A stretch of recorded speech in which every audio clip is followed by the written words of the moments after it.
prophesy to? He's on by the river Chebar. Okay, He's prophesying to the exiles in Babylon. right, right. And you can't with common people. Yeah, In a special place like maybe Daniel was. right. With everybody else. Yeah, he's in exile. He's in Babylon, and he's prophesying to the people that are by the Chebar River. So, who wants to describe this vision that Ezekiel had?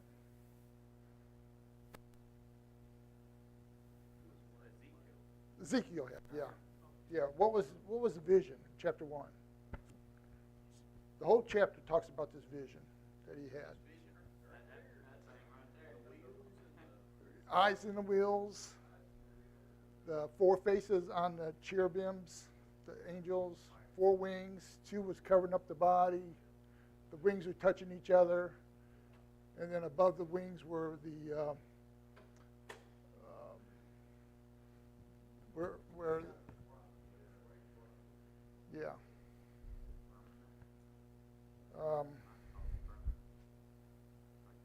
A glowing metal of fire, rainbows surrounded him, and appeared to be like likeness of the Lord, which spoke to Ezekiel.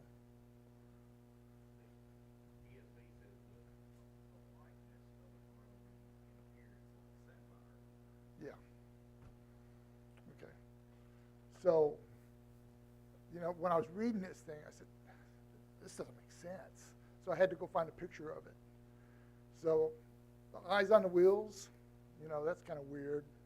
And the wheels turn, but they don't turn, but they can go in any direction.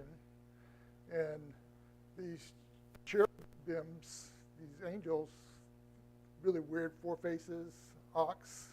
What were the 4 faces? Lion, yeah, and a man. Really weird vision. And this vision appears more in probably, I think, 3 or 4 times in the first 15 chapters. It pops up. So, anyway, that's the closest thing I could find that kind of, to me, would show the image of the. See a wheel within a wheel, and this is kind of, the 2 wheels are not really within each other. They're kind of overlapping each other. But anyway. All right, chapter 2. What did God call the house of Ezekiel? What did God call this house that Ezekiel was talking to? In verse 5, verse 6, verse 7, and verse 8, what did he call them? Rebellious. Chapter 3. What did Ezekiel eat in verse 1? Scroll. And what did it taste like in verse 3? Yeah, not a bad taste for eating paper. Well, I guess it was, scroll was not really a paper, it was, yeah, animal hide like. What did God make Ezekiel in verse 17? Yes, a watchman. Chapter 4. How many days did Ezekiel lie on his left side for the house of Israel? Verse 5. Yeah. And God actually spared him, right? He was supposed to cook using human waste, but what did God tell him he could use? Manure. So he cooked manure his food with manure for those 390 days. For the house of Judah, how long did he sit on his right side, or lay on his right side? 40 days, right. Chapter 5. I don't know about you, but, just one night laying on my side is enough for me. I couldn't imagine 390 days. That's probably hard ground he was laying on, too. God, you think about these prophets, and God did a lot. These prophets did a lot to show just how bad he was going to punish Israel.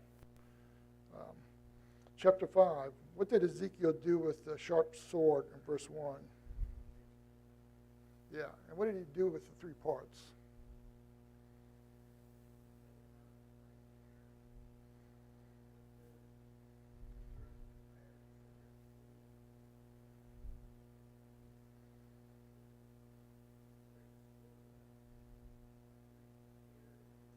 Yep, that's in verse 2.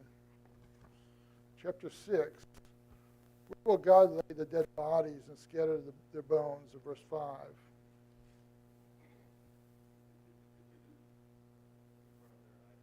Yep, and around their altars. Chapter 7. How will these outside the city die? In verse 15.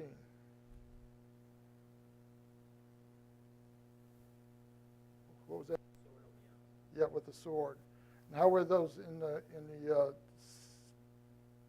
country would die by the sword? Those in the city, how would they die?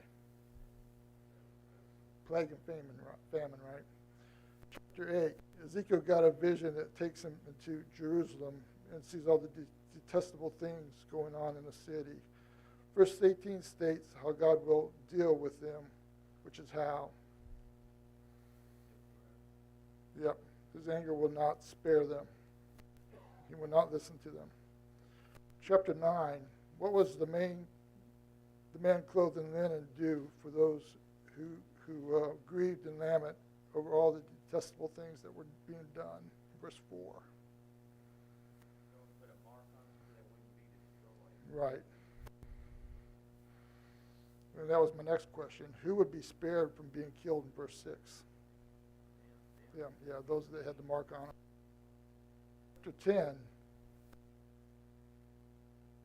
verse 2.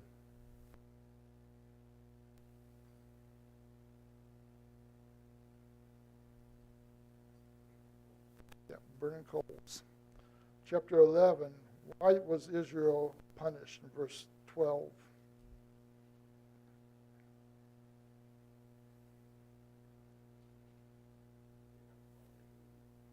Yep, didn't keep his laws, and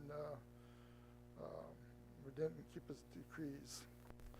Chapter 12, Ezekiel packed up his belongings, dug a hole in the wall, and went out through the hole. What was this assignment? Verse 10 and 11.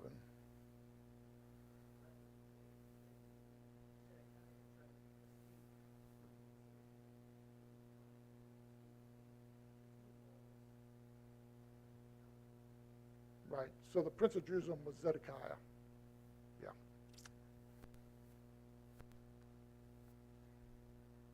Okay, chapter 13. What will happen to the walls that were covered in whitewash? Verse 13. What's God going to do to these walls?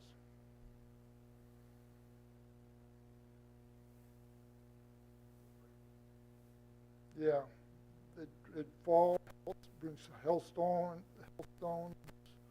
rain, and winds, and they won't last. The walls won't last.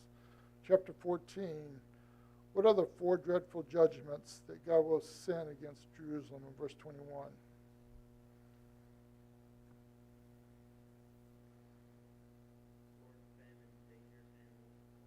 Yep. And chapter 15, is the vine any good if both ends are burned and the middle charred? No. God will make the land what? Because they have been unfaithful in verse 8. Desolate.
Yeah, this will be quick. Anyways, when we're looking at that, I'm just going to read it to you. This is starting with verse 10. For the hand of the Lord will rest on this mountain. And Moab, of course, we know that was, what was their number one problem? Pride.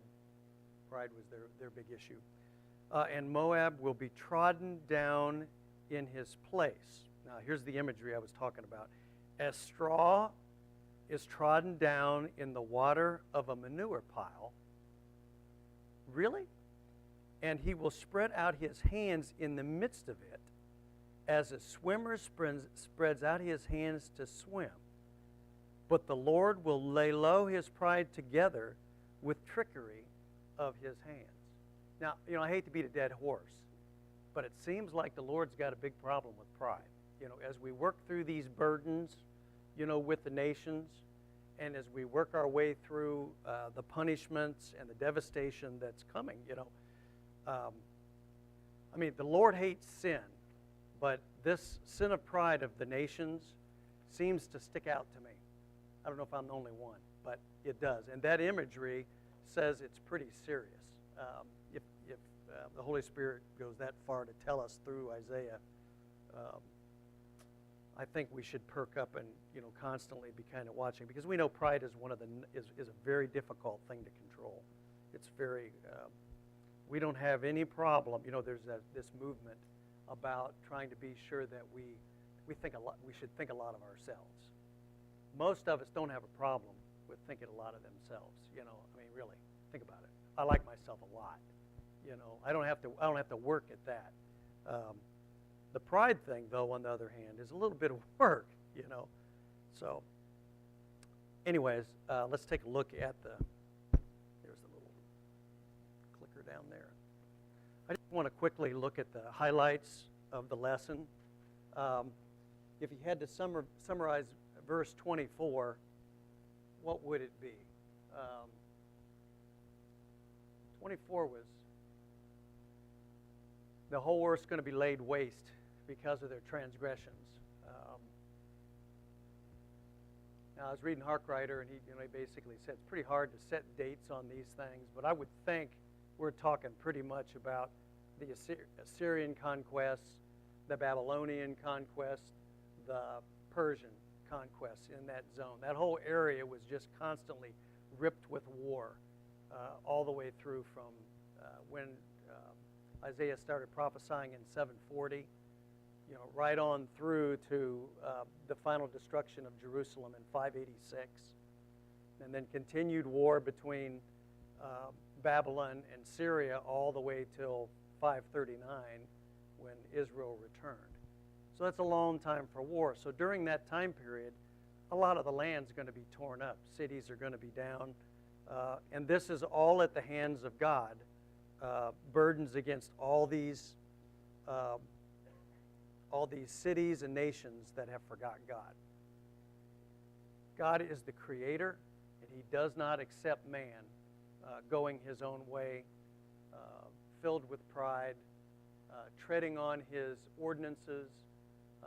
Those things don't go well. And so, as a result, we've had the burdens, chapters 13 through 23. Yep. And now 24, 25, 26, 27 are kind of the summary of that.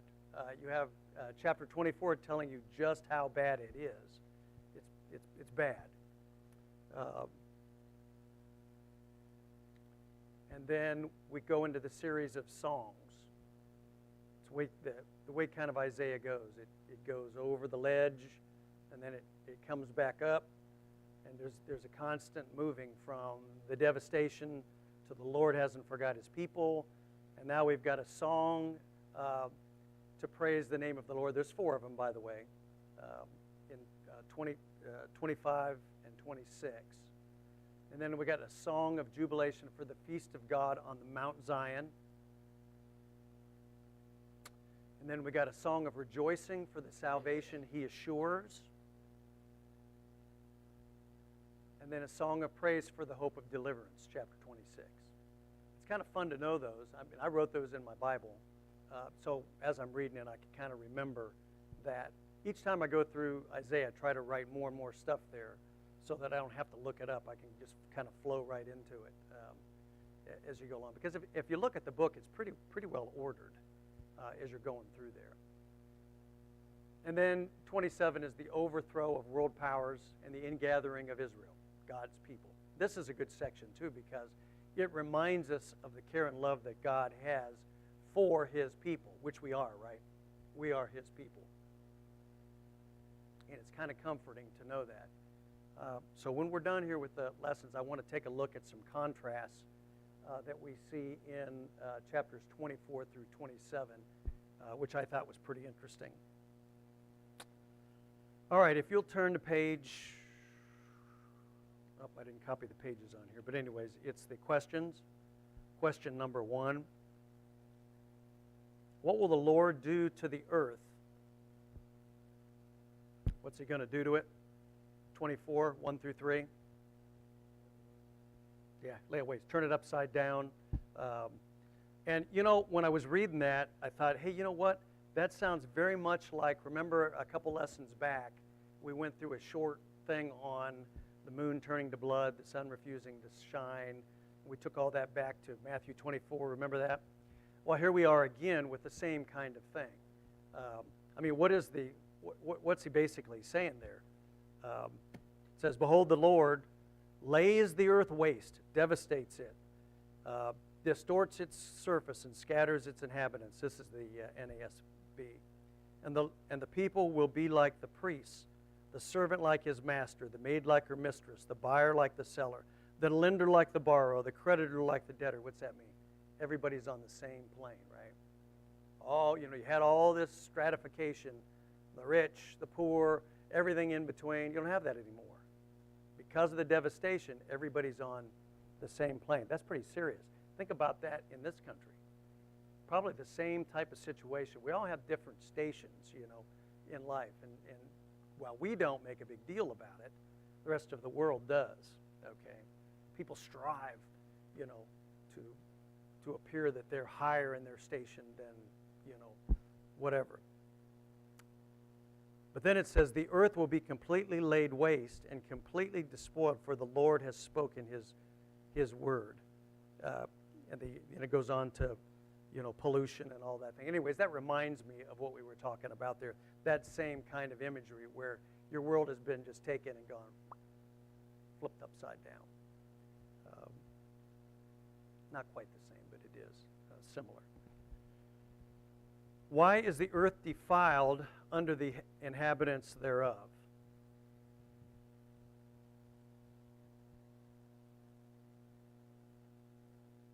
Right, and if you listen closely to what Marty was saying, I don't know, it's about chapter 6. Same issue was going on there. The Lord has a law. Okay, you can debate that where it is. I personally believe that the Lord has never left man without a law. We won't go into that tonight, because I'm sure there'll be some folks disagreeing with me. But I think the Lord has never left man without law. And so whether you were under the law of Moses or whether you were some under law, natural law, I particularly believe, is there. God puts a law into man. That's how we have a sense of ought. But anyways, God does not accept man going his own way and making his own decisions about what he's going to do.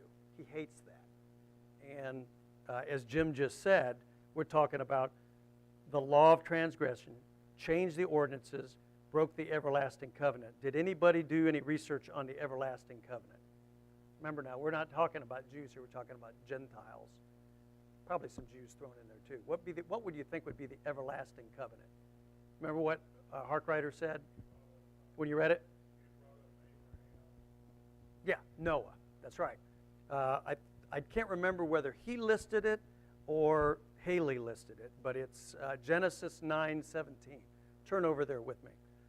Genesis 9:17. It was a covenant God made with the whole earth, all the creatures of the earth. And it's several verses there when I read it, but this one took me straight to 9:17. And God said to Noah, this is the sign of the covenant which I have established between me and all flesh that is on the earth. Talking about the rainbow, right? After the flood, rainbow was put out. That was put out for, and there's more verses involved with that, which we're not going to read, but it was a covenant, an everlasting covenant. And actually it's 16, verse 16. When the bow is in the cloud, when I look upon it, to remember the everlasting covenant between God and every living creature of all flesh. So evidently the covenant had conditions, which was obeying God, which really is not surprising. So man doesn't have the right to just go his own way and decide what he's going to do.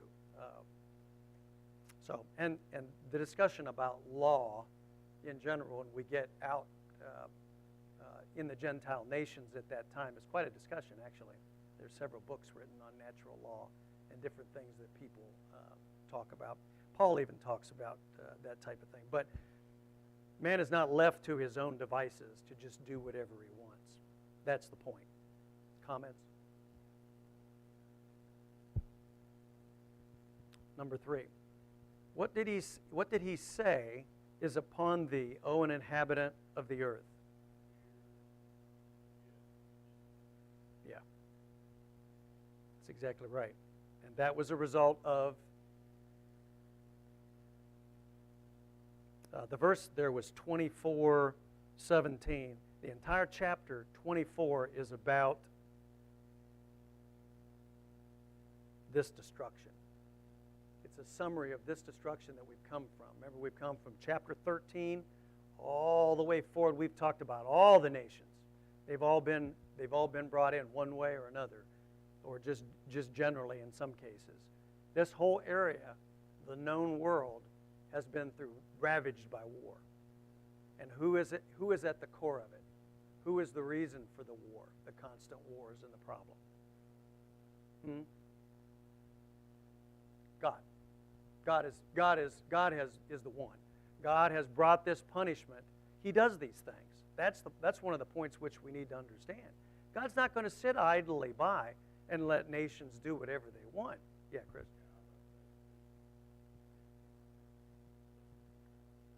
Well, yeah, no, that's true. Yeah, well, what I was really getting at, though, and I didn't ask the question very good, was who is the mastermind behind all this? Yeah, it's God. And that's kind of surprising to some people that God would do that. I firmly believe that God does that today. And I think we can prove that out in the New Testament as well. God is going to punish nations as he is going to punish and chastise individuals. Comments on that? Number 4, what are God's counsels of old? Yeah, absolutely. That's why we can rely on God. That's why we can have joy. That's why we can have confidence. That's why we can have reduced anxiety. That's why we can have fellowship, all because God is faithful. Okay, what was the word again, Jim? It was, and truth. That's right. And because of that, and because of what we read in the Old Testament and the New Testament, we can know going forward that when we sacrifice our life in this life, put it on that altar that we talked about to be transformed, we can know with certainty we are going to be rewarded for it. Yep, you're giving up a whole bunch of things that some people might think are fun, but you're getting something vastly out from what the payment that you're making. You're getting something that's way out there. So God's counsel of old was faithfulness and truth. Yeah.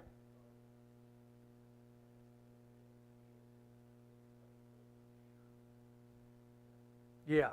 Mm-hmm.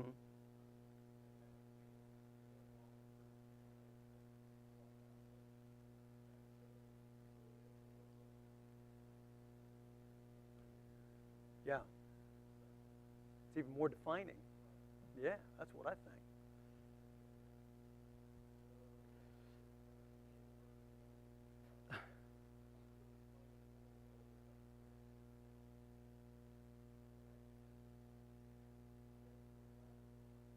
Mm-hmm. Yeah, now the faithfulness and truth is King James, but in the NASB it says, O Lord, thou art my God, I will exalt thee, I will give thanks to thy name, for thou hast worked wonders, plans formed long ago with perfect faithfulness. Kind of leaves the truth part out, but still, the concept is there. Comments? Number 5, whom will God keep in perfect peace?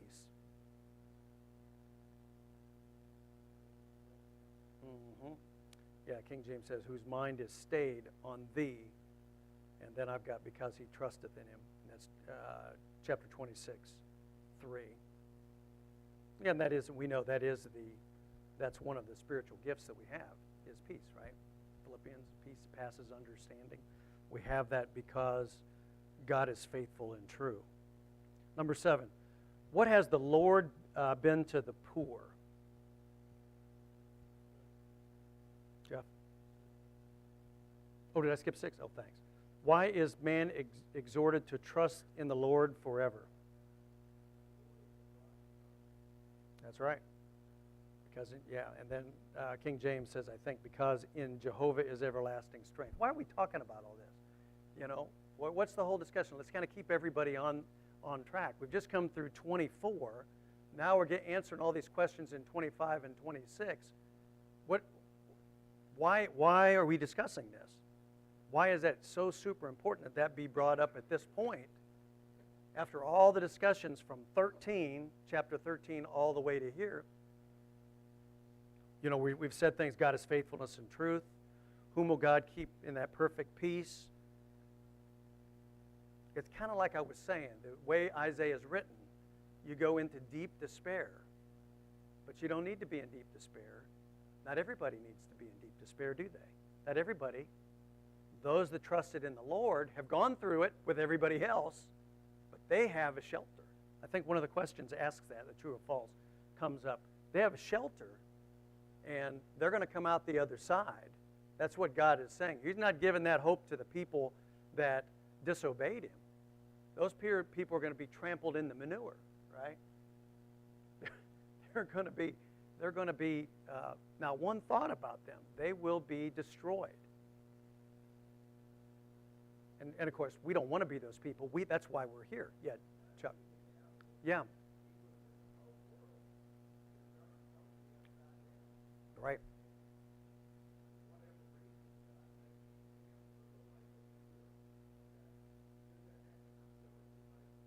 You're going to swim through it, aren't you?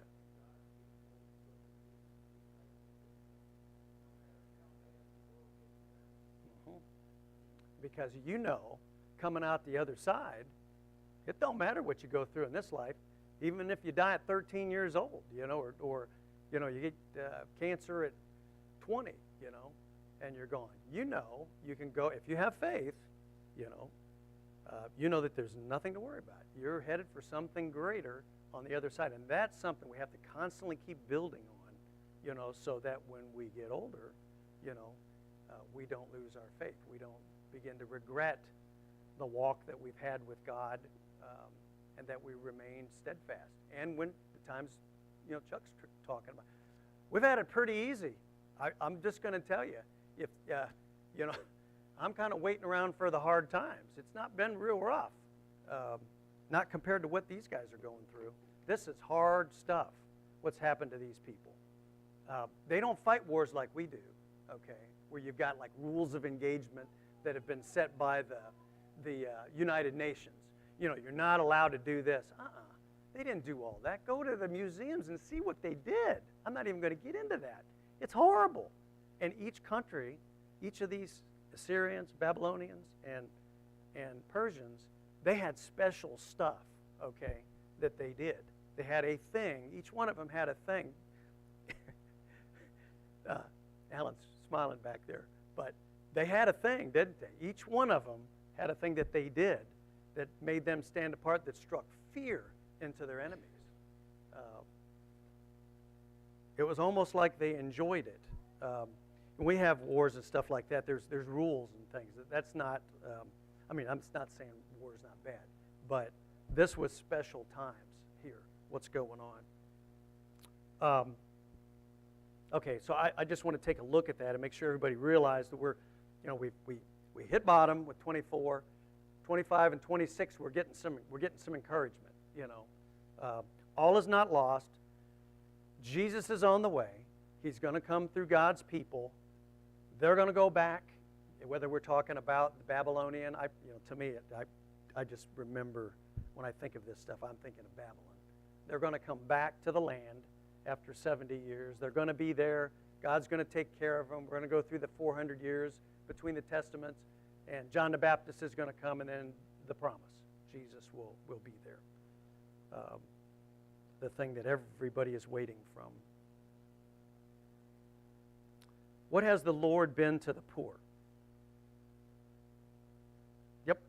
The needy in his distress.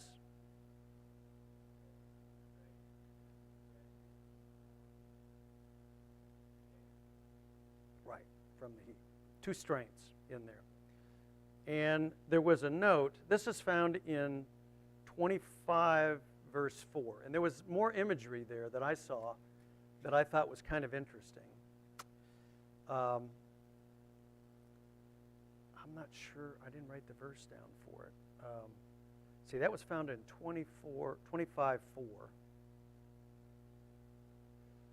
Oh, yeah, here it is. Okay, I'm going to read it to you in the NASB. This is chapter 25, verse 4. Pay attention to the imagery here. For thou hast been a defense for the helpless, a defense for the needy in his distress, a refuge from the storm, a shade from the heat, for the breath of the ruthless. It is like a rainstorm against a wall. Now, I equated that when I read it. You correct me if I'm wrong here. When I read it, I read that the defense of the helpless would be like a rainstorm hitting a wall. How does that rainstorm affect the wall when it hits? Man, it's rushing across the countryside, and it hits that wall, and whoo, it puddles up, it turns to water vapor. It does nothing to the wall. I don't know, I was struck by that at the very end, and that's how I took it, was that, one more time, for thou hast been a defense for the helpless, a defense for the needy in his distress, a refuge from the storm, a shade from the heat, for the breath of the ruthless. It is like a rainstorm against a wall. I mean, to me, that just brought up visions of strength. Impenetrability, a raging storm going nowhere up against God. And I thought, well, I want to be on the other side of the wall. I want to have God to support me, to protect me. Yeah, a lot of times we just gloss over this until we take a deep dive into it, and take a look. And it's just, it is faith building, I think, to see that kind of imagery. All right, so let's move on. I think we did 7. We did. Let's go on to 8. What shall be said by the redeemed in that day?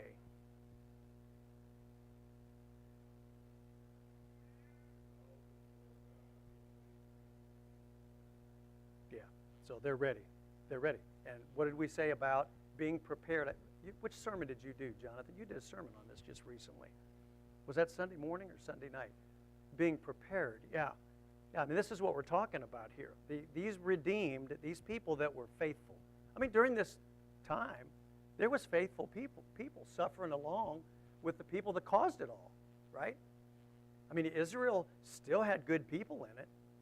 I mean, when I say good people, I mean righteous people, right?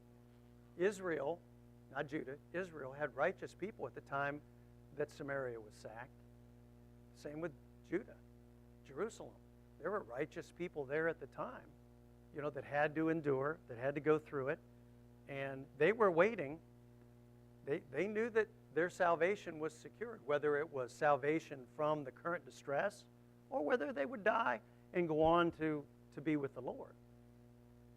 They could trust in that. They had that in the Old Testament too, right? Anybody try to tell you that the Old Testament folks had no knowledge of, that'd make for a good sermon. Go back, and I've actually heard one. I've got some notes on it. People have tried to argue that the Old Testament people didn't know nothing about Now, they did not know the level that we know. That's true. Now that we have the New Testament. But they knew. They had a sense of life after death. They did. And so they could understand both levels of salvation. Number 9, what three evil ones will the Lord punish with his great strong sword?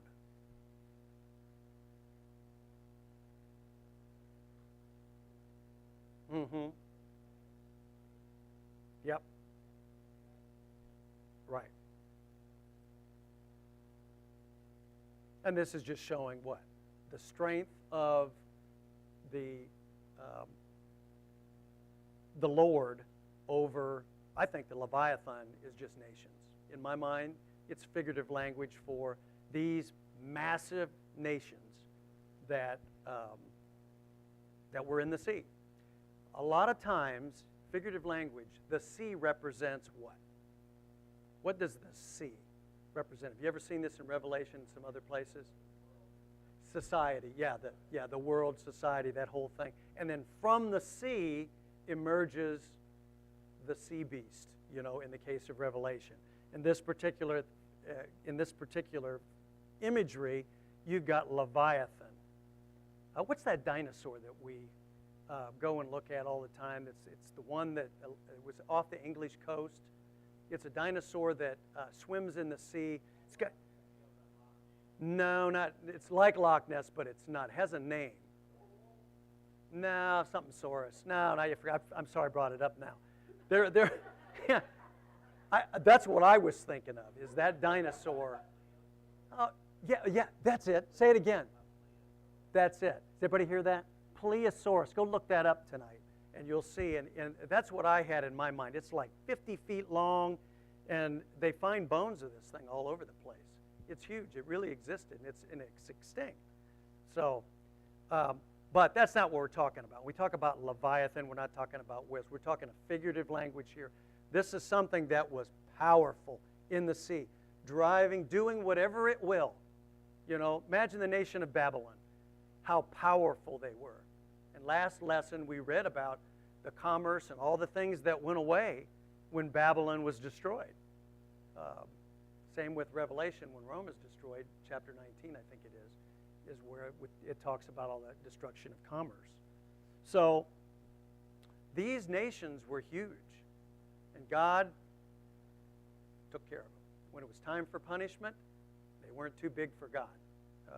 But for us, sitting down here, we're thinking, wow, can anything ever impact Rome? Can anything ever impact Babylon? Can anything ever impact China, Russia, and the U.S.? It doesn't seem like anything could mess with us. Okay, we're just so big, there's nothing that could happen. I mean, we know that's not true. We study this right here. We know God. Anytime God decides, when he's had enough, and I believe personally that he has sent us some warning signs, okay, which we are not heeding. Yeah.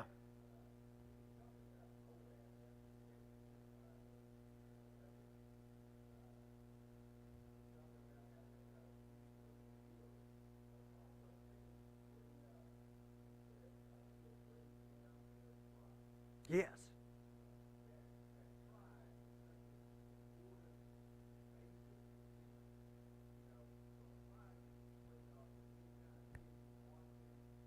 Right.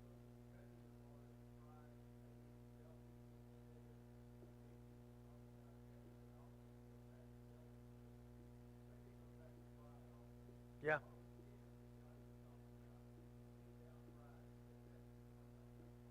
Yeah, what is it? Lust of the eye, lust of the flesh, pride of life, But I think pride is big. I think it's a huge issue. It is. Yeah. Makes sense, doesn't it? All right, so let's see. Where are we here? We are on 10. What will the Lord cause Jacob and Israel to do? What will the Lord cause Jacob and Israel to do?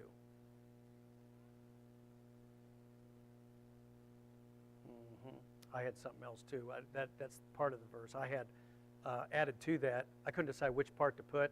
I put them that come of Jacob will take root, and Israel will blossom and bud. Both are right. Read what you had again, Jim. Sorry.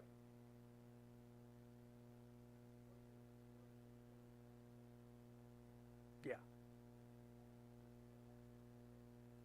Yeah, you get 27:6. Is that what you got? Oh, okay. Yeah, I wonder why I put 27:6. Anyways, it's all part of it, though. 27, we're beginning to see again that God's people, the faithful, the righteous, have not been left destitute. They're given hope. They're coming back. Israel is not gone from the face of the earth like Edom.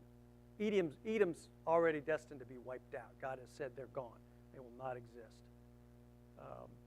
Some of these countries they're just going to disappear from the face. Memory of their kings will not be remembered. Their glory, whatever they did, is wonderful. I think of what is it? The Edomites. They've got that place down in Jordan that everybody always shows a picture of it's in a cliff. You got the pictures. It's a temple. Petra. Thank you. Yep. You look at that, and that's a perfect example of what I think of when I see this. You got to get there on camels. There's nothing around it. And I used to think Petra was only just the front part. And I watched this special the other day. No, it's a whole city. It's fabulous. It goes all the way back in the cliffs. And you know who lives there? Nothing. No pride. There's no pride there. There's nothing. They are just completely gone. Beautiful place, the stuff that they've created. Temples in the rock. And I mean, just so much stuff there to see. It's like going to Rome. There's so much stuff. But yet, all we talk about is the front there. True or false? The Lord will punish the host of the high ones that are on high. True.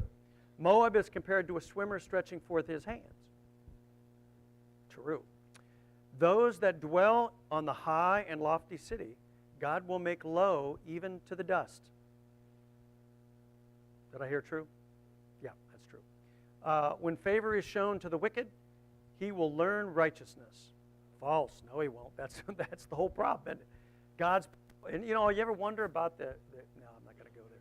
God's people are warned to hide themselves for a little moment until the indignation is past. That's the verse I was talking about right there. They're going to hide. They're going through it like everybody else, but they're going to hide with assurance that God's going to take care of them either in this life or in the next. No chance. There's no guarantee they're going to come through the indignation, but they're to hide themselves, trust in the Lord.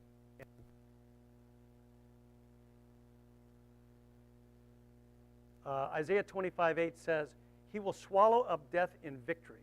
Where in the New Testament is this expression found? That's right. That's exactly right. And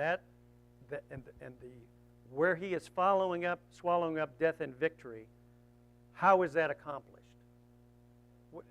That's right. Through the resurrection. That whole chapter is about resurrection, right? That's the resurrection chapter. You go through the whole thing. The fact that Jesus went to the grave and was resurrected is the fact that death was conquered. And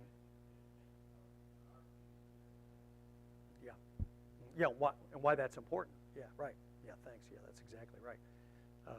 And why that's important. Without that, what is there? Going to live a great life. I mean, would that give you comfort? If we're just going to live I'm going to live another 10 years, and maybe.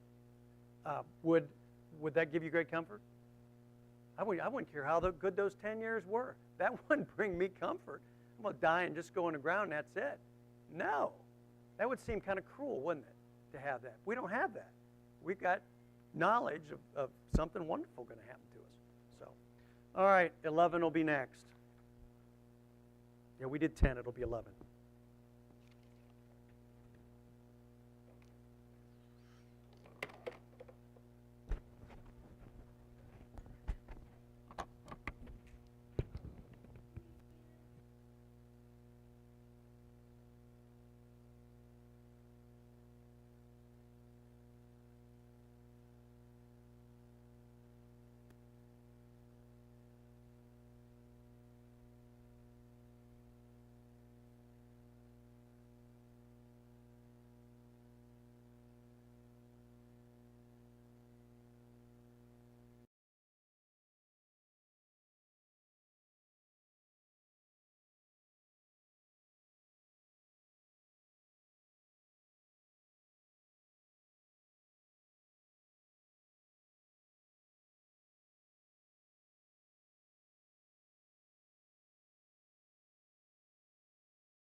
As we always do, we offer at the end of service the invitation in case there's one among us that needs to obey the gospel.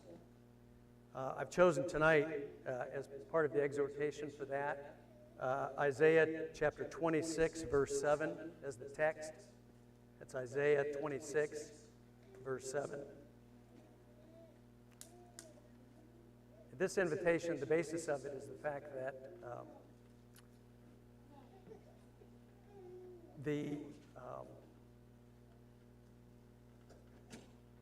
one of the great benefits of being a Christian is the fact that the Lord goes before us.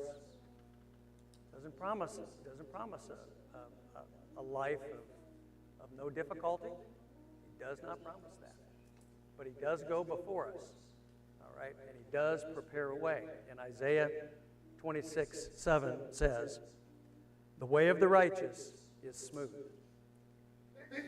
O upright one, make the path of the righteous level." One more time. The way of the righteous is smooth. O upright one, make the path of the righteous level. Again, one of the benefits of being a Christian is that the Lord goes before us. If you are contemplating tonight becoming a Christian, there are all sorts of things going through your mind. But one of those things should be the fact that if you're a child of God, the Lord looks after you in this life as well as after you're gone, after you die. He has given his people a bright path. He showed us what he wants us to do. He's not left us out there, to wonder and seek the great meaning of life, as some do. Climb into mountains, going into deep meditation. None of that is required.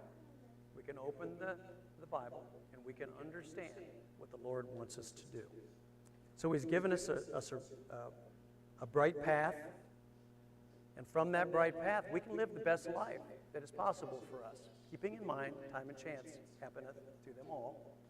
But we can live the best possible life that's out there if we follow the Scriptures, especially if you're young and you're just, you haven't set any foundations up, you haven't done anything. To come right out of the gate like that, following the Lord, setting the foundations of your life up while that path is burning bright in your heart and you know exactly what to do. Man, what a perfect thing. You come right straight into the Lord. Maybe your mom and dad taught you right, and you're ready to go. What an easy way that is compared to someone who has to tear down, possibly to come to the Lord. But God is rich in mercy to those who have been faithful. And then we have to endure. We have to endure all the way to death.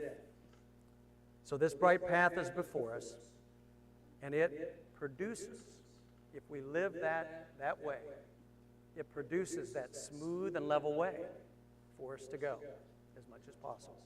That's why I say I believe with all my heart that if we come to the Lord and we follow in his ways, we will live the best possible life that there is if we're faithful.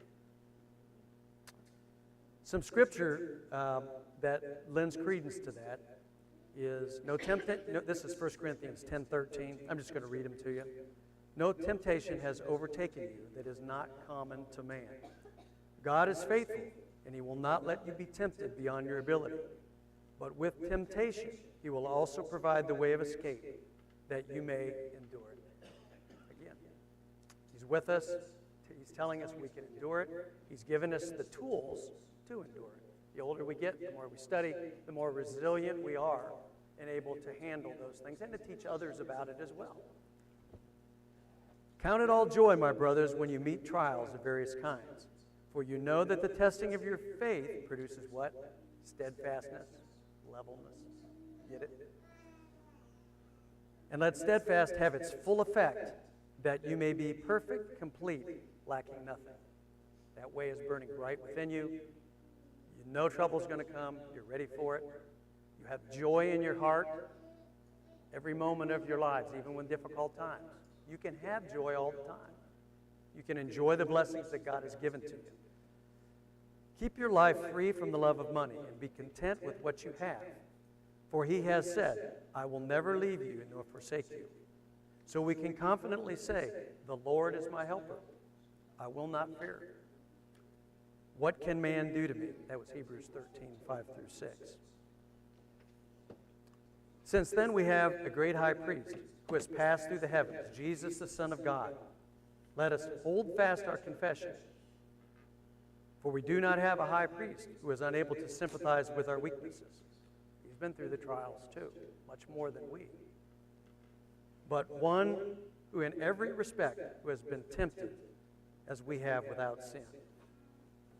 So, if you've heard the word and you believe it, and you're ready to confess Jesus as Lord, and you're ready to repent, we'd invite you to come forward and be baptized tonight and enter the kingdom of God.